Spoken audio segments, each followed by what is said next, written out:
I nearly dropped my iPad while I was doing that. So, as you can see by the title, settling in on the way out. So it's been a little while since my last video. In fact, it's been nearly a month. So the way I'm going to structure this video is pretty straightforward. First bit is going to be academics, the stuff that you're actually probably watching for. Second part is going to be mainly just personal stuff, doing a little yapping, talking about my life and such.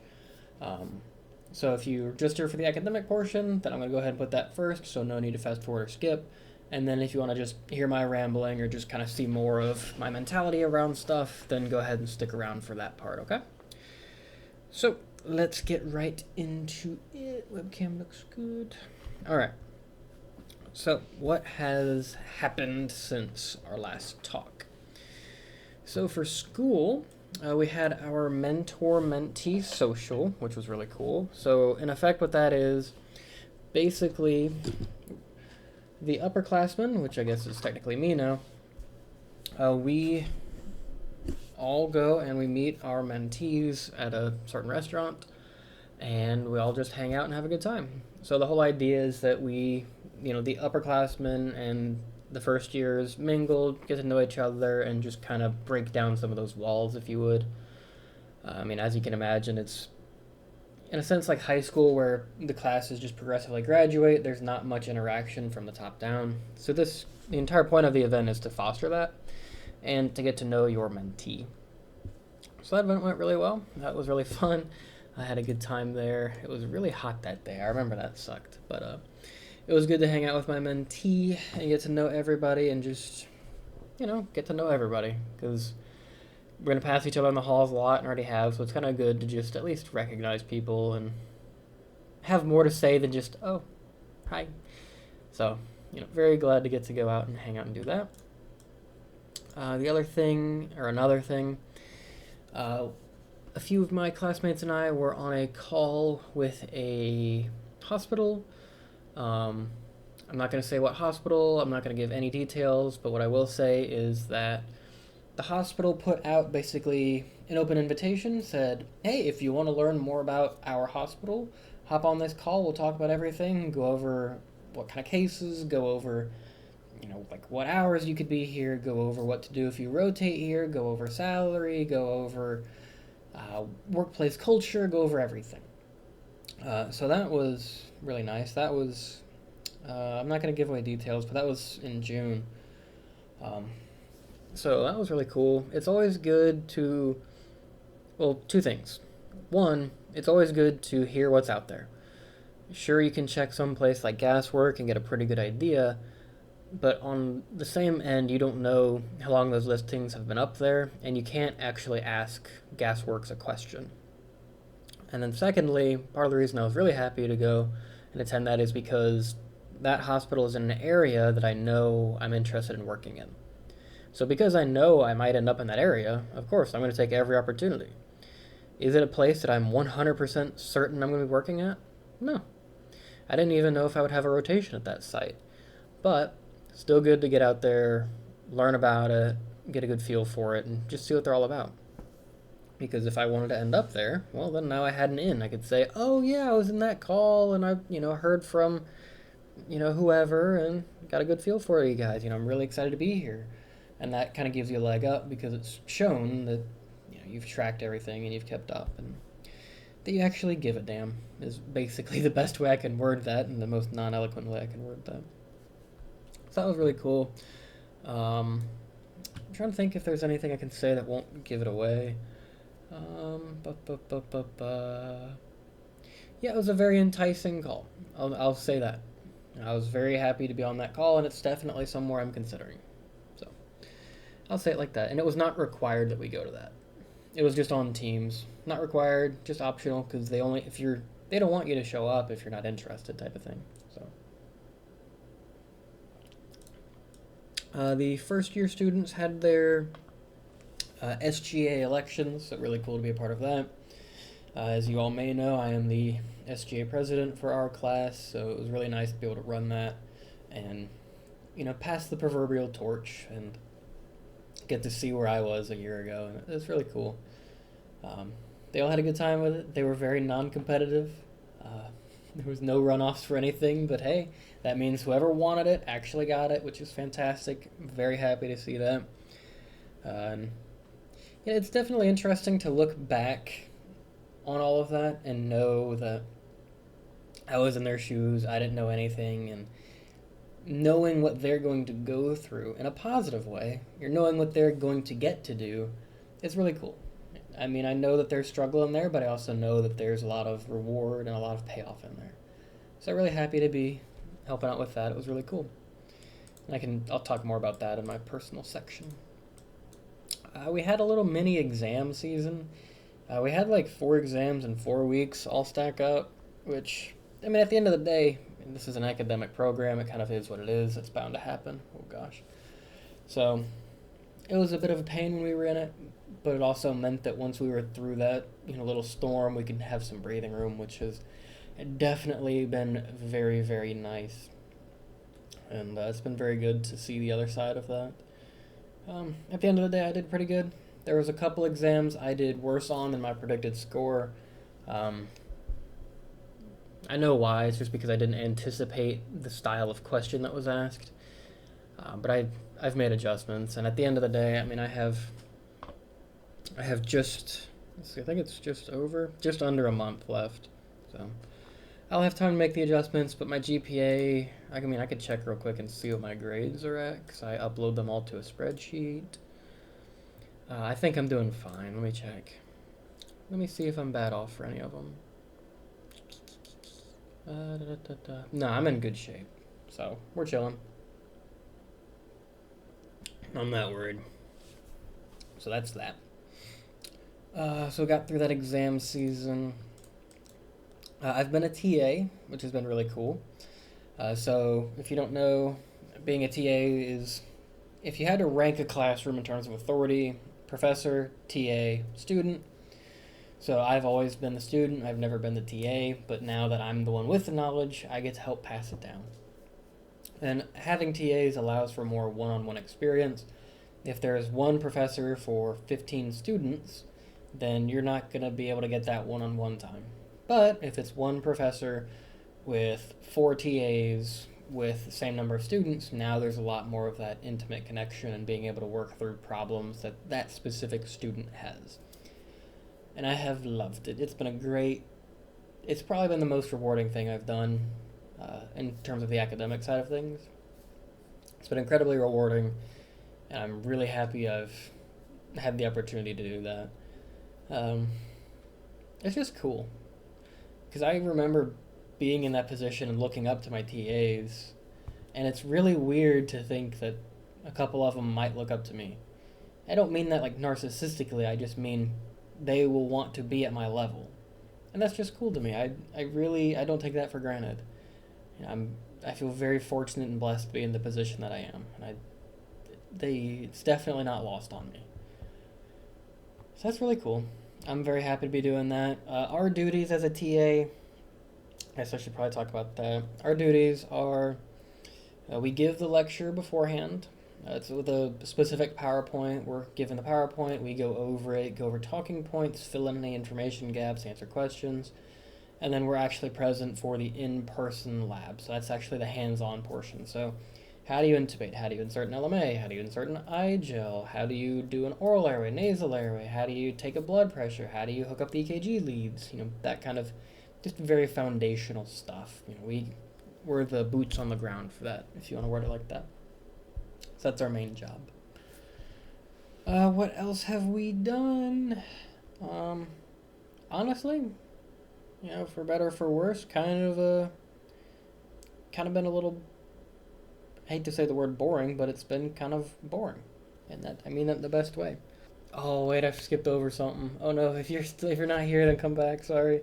We got our rotation sites. Oh, I'm sorry. Yeah, we got our rotation sites. How did I skip that? Anyway, so we now know where we're going for our second year. And I'm not going to share where I'm going for very obvious reasons. I didn't even do it. Okay, sorry I falsely ended the video. I'm going to cut that out. So let me start over. Yeah, but at TA it's been great. So we also got our clinical rotation sites.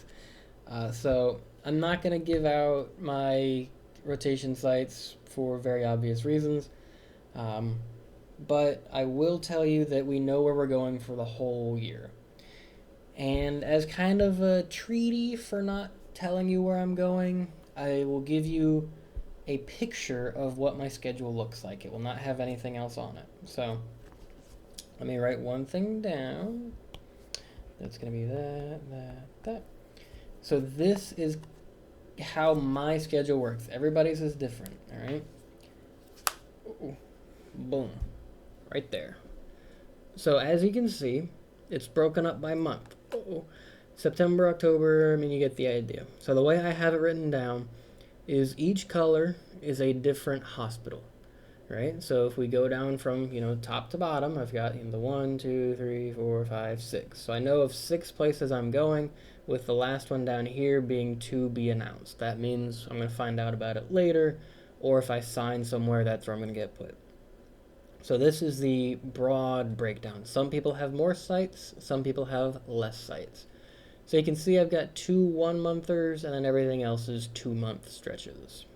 So that's about what you can expect when you get your clinical sites. Now yours are maybe different. You may have more, you may have less, you may stay at one place the entire time. Who knows? So just putting that out there that we did get those. I will say I did find out that a couple of my classmates have already signed, and I do know that when you sign somewhere, they try to preferentially put you there. It just makes the most logical sense. So I will say that is an incentive. However, if that's your only incentive for going to sign somewhere, I suggest you reconsider, because you're going to want to know what's out there first. But if you already know, if you were an anesthesia tech at that hospital for 5 years and by God you love it there, there's nowhere else on this planet you'd rather be, well, if you go ahead and sign, you might get put there a lot. So I will put that out there. So, and then for the clinical side of things, let me pull out my little notebook. Again, not going to go over any patient health information. I will not be breaking HIPAA. I don't care how much you pay me, bribe me, or do anything. So what have I done? I've done, in one day, I did 3 beach chair positions, which was pretty interesting. Each of those was intubated. Beach chair has its whole host of issues and things you have to work around, but those were all intubations. That was a pretty interesting day. Had some fun. What was this? So this one, let's see. Let's see, intubation. This one was intubation, and then these were LMAs. All right, so I did 2 intubations, 2 LMAs, among other things like pre-op interview, post-op or PACU report, intra-op management, and things like that. I'm just going about over the physical skills. So this one, this day.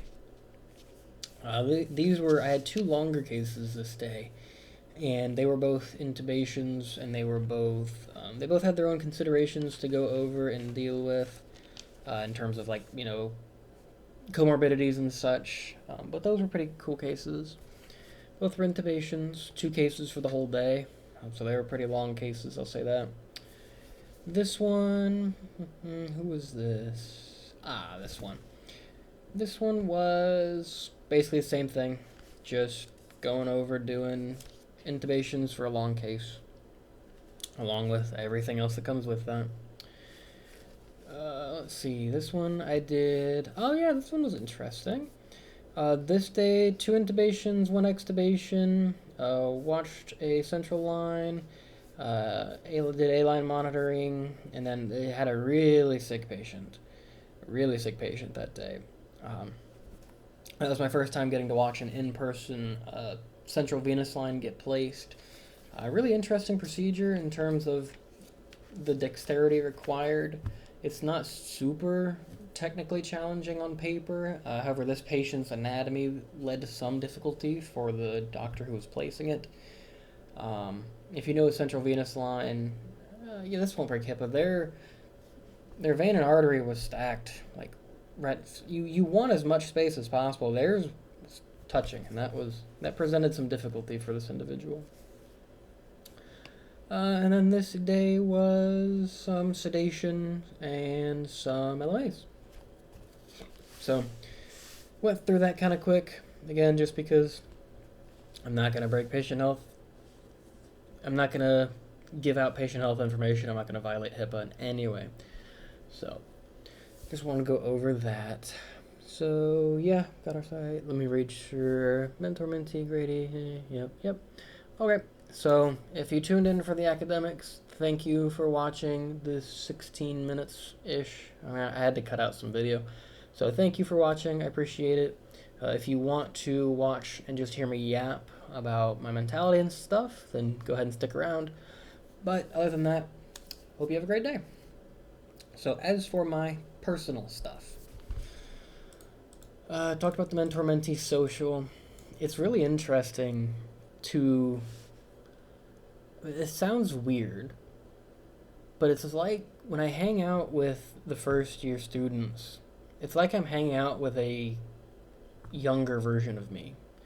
It's me a year ago. And it's really weird because I know, I'm not going to say I know everything they're going to go through, but I have a pretty good idea of what lies ahead of them because I've been through it very recently.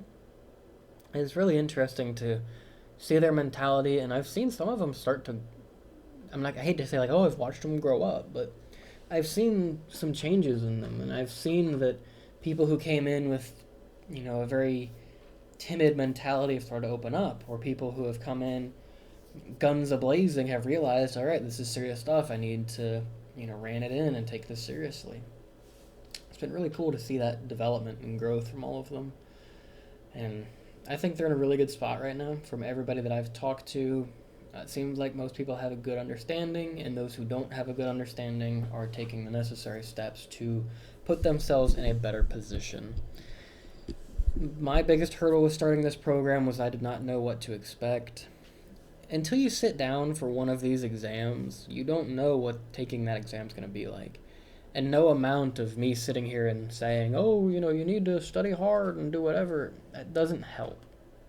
Like, it does help, but it doesn't. It gives you some idea, but you don't really know. And that was my big hurdle, and I've watched them go through it too, and it seems to be a universal hiccup, a universal kind of headache, if you would. So, I've seen them grow, I've seen them develop, and they're getting a lot better, and I'm very happy to see them progressing. And the same thing for the SGA. I know the journey that I've been on through the SGA and how it's been an incredibly rewarding experience for me, and how, because I've been able to have good involvement in the SGA, it's opened doors for us as a class as well as me personally. So it's really nice to see that the students were willing to step up and do that. They didn't have a huge amount of competition. Again, everybody's different. Not everybody wants to do SGA stuff. It's, some people feel like it's their calling. Other people just, I don't need it. I'm going to struggle enough to study. I don't want any more time sink. I totally get that. I mean, that's a perfectly valid reason. If you want to prioritize your education and you want zero distractions, then by all means, skip out on SGA. It's your life. Do what you need. But I'm going to say the word, I'm proud that those who stepped up did step up. I think they've got a good group ahead of them. The people that I've talked to, they seem to have a pretty common goal, and they all just want the best for everybody around them, and that's really all you can ask for.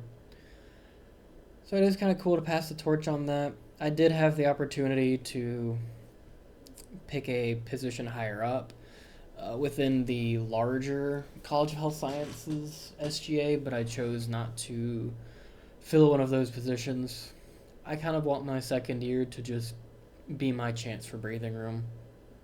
I've already devoted a lot to this program. I've already given back in many ways. I've already devoted a lot of time and energy to this and to SGA as a whole, and I think I'm just ready for that step back. I guess in a big sense, I just want to relax some. And that's not me saying I haven't had any breathing room. It's been a constant grind. That'd be misleading because it hasn't. But I'm just kind of ready to have less responsibility.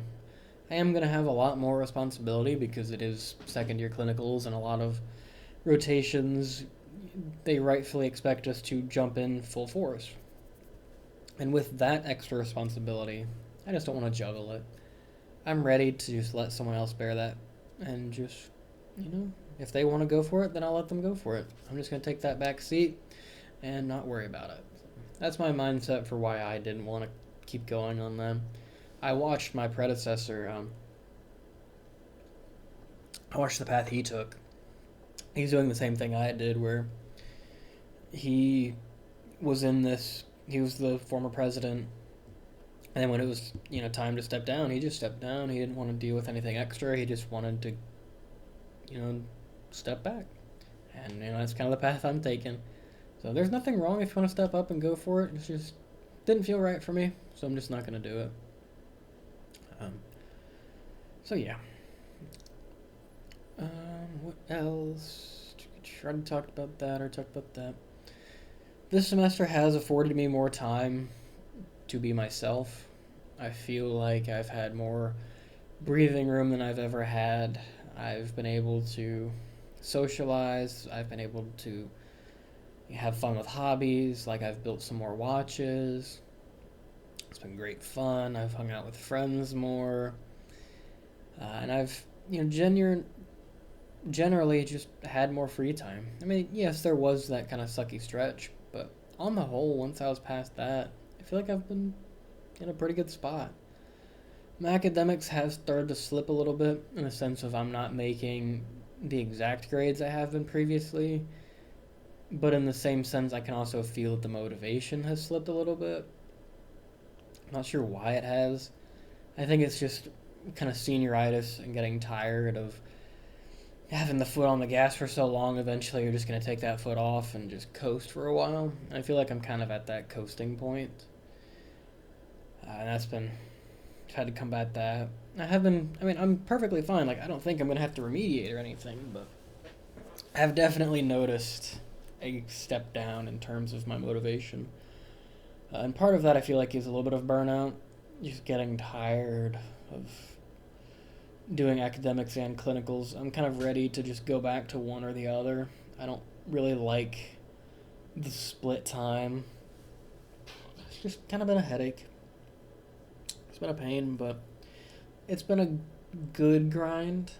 I look back and I'm very proud of how far I've come, and I fully recognize that I've made huge strides. I'm incredibly thankful that I've put in the effort when I did, but I'm just so tired right now. And it's ironic, or kind of counterintuitive, that this is the semester that I've had the most freedom, and I feel probably equally as just bleh. In all honesty, I look back at my previous semesters and I hear what the first years are going through. And a lot of my classmates share the same sentiment of, if I got put back as a first semester student, I couldn't do it. Genuinely, I couldn't do it. I'm just cooked. And it's an odd feeling, just knowing everything they're going through and how tough it is. I don't think I could do it. Which is horrendously ironic considering I already did it, and I'm 3 semesters past that now. Also, for anyone wondering, this is root beer. But yeah, it's tough. And in some ways, this sounds bad. I'm still a first year student. I haven't worked more than 2 days a week. I haven't, put my pedal to the metal and all that good stuff. But whenever somebody says, oh yeah, I'm thinking about applying to CAA school, I kind of look at it. I just think, man, you don't know what you're in for in some ways. And that sounds awful. But I think it's a lot harder than people give it credit for, truthfully. This program, it's been a pain. And I don't mean a pain negatively. I'm not saying it's... If it was genuinely bad, I would have dropped out. I have no qualms in saying that. If it was genuinely bad, I would have dropped out. What I mean by a pain is it's a persistent grind. I think that's the best word for it. It's a persistent grind. You have to constantly learn, you have to constantly push, you have to constantly work. And I've been doing that I did it for over a year at this point. Year and not quite 3 months, year and 2 months-ish. Just constantly. This has been my first break. Ooh, that looks awful. This has kind of been my first real break, and looking back on it, I'm not going to say I feel bad for students who are coming in, but I suppose the natural question would be, if I knew everything I know now, would I reapply? Let's say for whatever reason my campus dissolved and I have to make the decision. I have to go, I can go to a different campus, but I got to start over. Would I do it? And that really is an interesting question because I know how hard it is. I would go back with a different skill set, obviously. But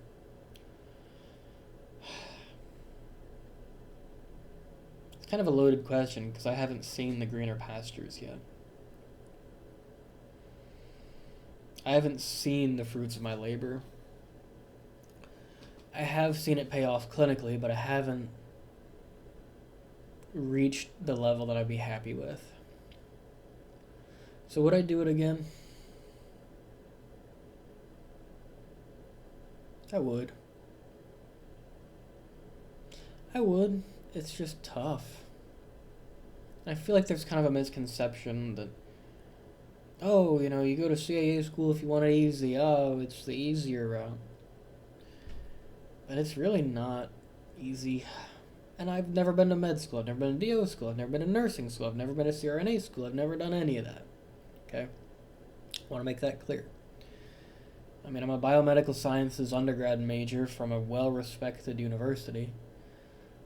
So I know hard academics. And in a sense, the academic difficulty hasn't been higher. But the volume is incredible.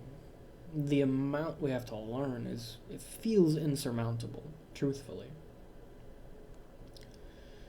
It's kind of like the old saying, though, how do you eat an elephant? One bite at a time. So I would do it again. But man, that first semester is probably the real kicker. And I don't want to discourage people from joining the program. That's the opposite of what I want. But I do want people to go in with an accurate understanding of what's expected. It's tough. It's tough. Any medical profession, schooling is tough. And I feel like anesthesia deserves to be in the conversation for really hard. Now again, I'm biased. I've never done anything else. So, but it's a battle. Definitely a battle. And you know what? When I'm on the other side of this, I'll probably come back and say, oh yeah, it's so much better over here. Why couldn't I have just graduated sooner? I'm sitting here right now knowing that I have a full year of clinical learning. That's daunting. Good grief. Full year. That's kind of a scary thought of just knowing that the grind isn't going to pay off until over a year from now. Pain.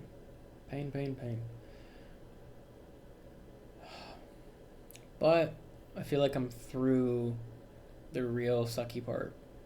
So I feel like now that I can see over the hill, if that makes sense. I'm kind of looking out and I can see the horizon. I just got to ride off into the sunset and just keep going. Keep going. Oh, it's definitely interesting. And I'm sure you guys are picking up on some of my feelings and such. It's hard. It's really hard, but I want to. Can I say that? I feel like I can. I have put more effort into this program than I have probably anything else in my life. This program has put me to work more than anything else I've ever done. I mean that wholeheartedly. So, pretty crazy. Pretty crazy. But you know what? The only way to get through it is to get through it. So I'm just going to keep going and just keep fighting. And as for videos, when it comes to second year stuff, I don't know how that's going to work yet, but I'll at least give you guys an update before I head off. And I'm not going to like cold turkey you guys. Like I'll probably have a video at graduation or something. I'll probably make occasional update videos. They're probably not going to be as frequently because there's not going to be as much to update you on. I'll probably just keep track of cool stuff I've done and just kind of talk. It'll be more video diary stuff and less of just updating on the academic side of things. But man, it's crazy. I sat in this exact chair a year ago, looked out that window, and had no idea what I was in for. I can vividly remember how scared I was, how unsure. And I did it. I did it. Not done yet. But I got through the academics, and I haven't gotten through it just yet. I'm on track to get through it. I've got like one exam left per class, I think. Hey, look. Yeah, about one per class, so. Oh, man. It's been wild. I'll make a big update before I head off to second years. I'll say stuff about, I'll talk about my thoughts, my feelings, and how far I've come and all that good stuff. So I'm going to try not to get too sappy about it here. But man, it's wild. Just wild. Any other news? Yeah, burnout. In the mail, I got my first little anesthesia flyer, which I thought that was really cool. So basically, it's the first time I've gotten anything in the mail sent to me. In the past, I've gone up to booths at events like FAAA and Quad A, and I get, their flyers, and I learn about them. But this is the first time somebody has sought me out. So that's just really cool. That's one of those little feel-good moments. That this is paying off, and it is going to be worth it in the end. And it just felt good. And I don't want this to sound like I'm just chasing the money. I recognize that I've said, this isn't going to pay off for over a year. And what I mean by that is, yes, the financial side of things, but in addition to that, I also mean I'm not going to be fully fledged in helping people for another year.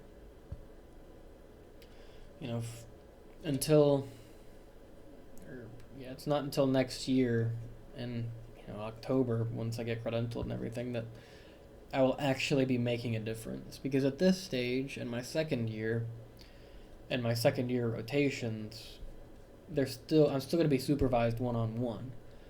So I don't feel like I can directly make a difference for the patient because I'm not increasing access to care during that time frame. As a matter of fact, I'm distracting, if you would, a preceptor. So I don't feel like I'm making a big difference yet. I don't think I'll feel that way until I graduate. So, it's just an interesting time. It's a very interesting time.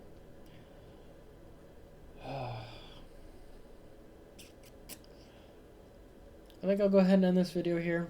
It's kind of a little bit rambly, but, I tried to give you guys a send-off point.